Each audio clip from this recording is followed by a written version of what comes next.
For years, I used to think that love conquered all, and that if I would communicate better, if I would love more, if I would work harder, then the relationship would work. But here's what I discovered the hard way. Sometimes love isn't enough. Today, I want to share with you 5 signs that helped me recognize a relationship was incompatible, and most importantly, how to let go with grace so that you can stop clinging on to something that's not working.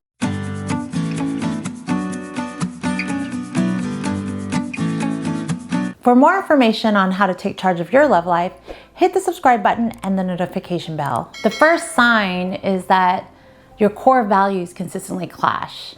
Now, I'm not talking about the fun stuff like, oh, you like rock and roll and they like hip hop, or you're a beach person and they're a mountains person. No, I'm talking about the deep stuff like career ambition, financial responsibility, family, or just talking about your future and your visions together. What does that look like? Maybe you are the person that likes to financially be secure, that you like to plan for your future. If you date somebody that is constantly living by the whim, paycheck by paycheck, you might think that if you love them enough and help them and support them, that they'll change. No, that only causes resentment for them towards you. They like to live the way they want to live. And so when you're dating somebody that has fundamental different values in terms of finances, there's just going to be a constant tension, clash, and battle to actually see eye to eye. When your fundamental values do not align, you're not building a life together. You're fighting to just coexist. Sign number 2, you bring out each other's worst qualities. This one hit hard for me. I've definitely been there, where I was dating someone that wasn't bringing out the best version of myself. I noticed I would be more reactive, more insecure, more frustrated, more angry. The relationship was not growing, neither was I. Instead, we were constantly fighting. We were constantly on edge. There was so much passive-aggressive behavior towards each other. That's a relationship that's not fostering growth. Healthy relationships should feel like a safe space. Incompatible relationships will trigger you, will make you feel insecure and bring out your deepest fears and your defense mechanisms. And most importantly, if you're walking on eggshells or finding yourself having to make yourself smaller in a relationship, that's not love, that's survival. The third sign of incompatibility is that your communication styles are mismatched.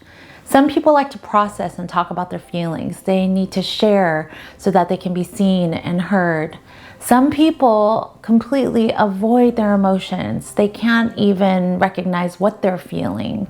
And so when we talk about attachment styles, we have the anxious attachment and we have the avoidant, right? They tend to come together a lot in terms of relationships. For some reason, they're drawn to each other.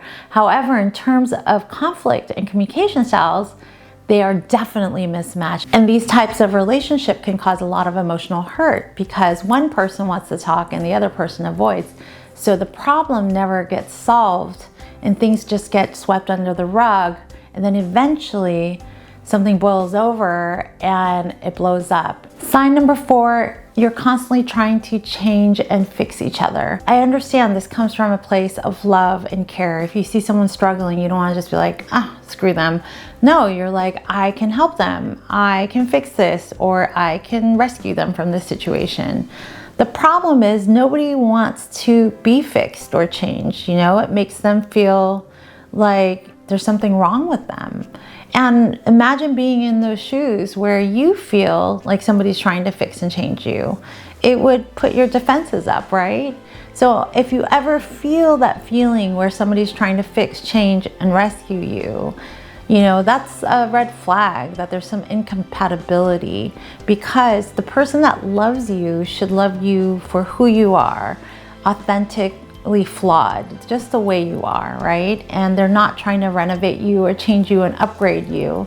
They love you and accept you as you are. The 5th and final sign is your life vision is headed in a completely different direction.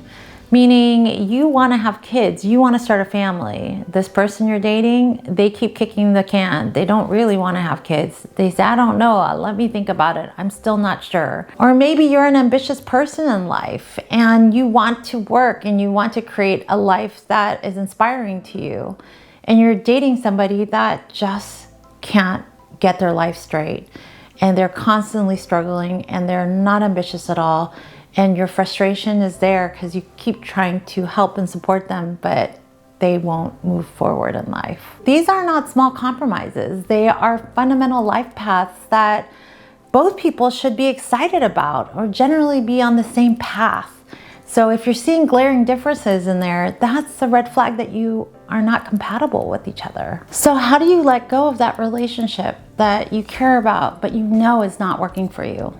It's recognizing that you two are incompatible, that no matter what you do, you both deserve better. That staying in the relationship meant you both would be sacrificing your true, authentic selves and the relationship that's really meant for you. Now I want to hear from you. Are you struggling with letting go of a relationship? Is it hard because there's so many good things, but so many incompatible things as well? Leave your comments, questions below. I do reply. And if you need support in getting really clear about your non-negotiables, your deal breakers in relationships, so that you can actually choose a partner that can meet your needs, I'm here to help. Visit me at amythedatingcoach.com. I have private coaching and group coaching programs that'll help support you find the lasting love you're looking for. Thank you so much for joining me, and I will see you in the next video.